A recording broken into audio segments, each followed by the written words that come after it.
السلام علیکم ورحمۃ اللہ وبرکاتہ۔ سامعین و ناظرین، میں آپ حضرات کے سامنے رشتہ داروں کے متعلق سے کچھ باتیں عرض کرنا چاہتا ہوں۔ سامعین و ناظرین، ہماری زندگی میں رشتوں کی بڑی اہمیت ہے۔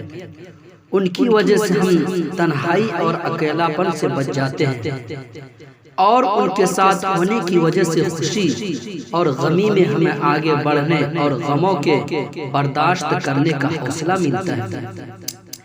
زندگی میں کئی ایسے مواقع آتے ہیں جب رشتوں میں گرم جوشی باقی نہیں رہتی۔ کئی موقعوں سے رشتہ دار ہم سے ٹوٹ جاتے ہیں۔ ایسے موقع سے ہمیں ان اسباب و عوامل کی تلاش کرنی چاہیے جن کی وجہ سے رشتے ٹوٹ رہے ہیں۔ ان کی تلاش کے بعد ان کو دور کرنے کی بھرپور کوشش کرنی چاہیے، کیونکہ ہماری توانائی اور طاقت کا بڑا حصہ رشتوں میں قربت کی وجہ سے پیدا ہوتا ہے، پلتا اور بڑھتا ہے۔ رشتے ٹوٹتے ہیں تو ہم کمزور ہو جاتے ہیں اور ایسا لگتا ہے کہ ہمارے اندر کچھ ٹوٹ سا گیا ہے۔ سامعین و ناظرین، رشتہ داروں میں کئی وہ ہوتے ہیں جو آپ سے کٹ کر زندگی گزارنا چاہتے ہیں، ان کو بھی جوڑنے کی کوشش کرنی چاہیے۔ رشتے صرف ماں باپ، بھائی بہن، شوہر بیوی کی ہی نہیں ہوتے، پڑوسی، سماج اور دوستوں سے بھی ہوا کرتے ہیں۔ جہاں ہم کام کرتے ہیں، جن کے ساتھ ہمارا اٹھنا بیٹھنا ہوتا ہے، جو ہماری خوشی و غمی میں ہماری پشت پر کھڑے ہوتے ہیں، وہ لوگ جن تک دین کی دعوت پہنچانا ہماری ذمہ داری ہے، اور جو امت دعوت ہے وہ سب ہمارے رشتہ دار ہیں۔ ہم جو کچھ سوچتے ہیں، ان کے ساتھ جو برتاؤ کرتے ہیں، سامنے والا جو کچھ سوچتا بولتا ہے اور ہمارے ساتھ برتاؤ کرتا ہے، یہ سب رشتہ داری اور تعلقات کی سردی و گرمی کے مظہر ہوا کرتے ہیں۔ اس موقع پر ہمیں آقا علیہ السلام کا یہ فرمان یاد رکھنا چاہیے جو عقبہ بن عامر رضی اللہ تعالیٰ عنہ سے آپ صلی اللہ علیہ وسلم نے فرمایا تھا کہ جو تعلق توڑے اس سے صلہ رحمی کرو، جو تمہیں محروم کرے اسے عطا کرو، اور جو تم پر ظلم کرے اسے درگزر کرو۔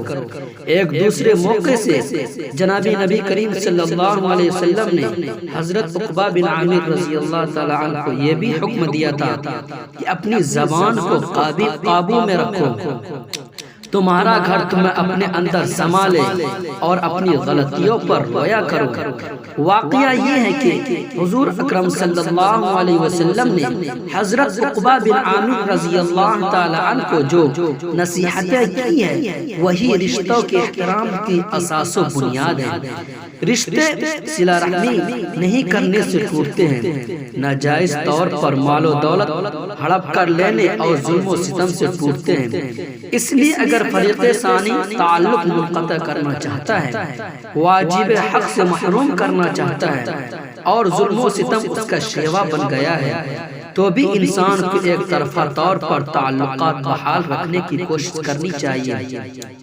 سامعین و ناظرین، اس کے لیے داد و دہش، ظلم و ستم کے مقابلے عفو و درگزر سے کام لینا چاہیے۔ ایسے موقع سے زبان بے قابو ہو جاتی ہے اور جو منہ میں آیا آدمی بکنے لگتا ہے، وہ اپنے گھر سے باہر نکل کر رشتے کی پامالی میں شریک ہو جاتا ہے۔ حضور اکرم صلی اللہ علیہ وسلم نے واضح کر دیا کہ رشتوں کو باقی رکھنے کے لیے زبان کو قابو میں رکھنا چاہیے، گھر سے بلا ضرورت نہیں نکلنا چاہیے بلکہ گھر ہی میں رہنا چاہیے۔ پھر اس ظلم کے خلاف ممکن ہے تمہارا رویہ بھی شریعت کے خلاف ہو گیا ہو۔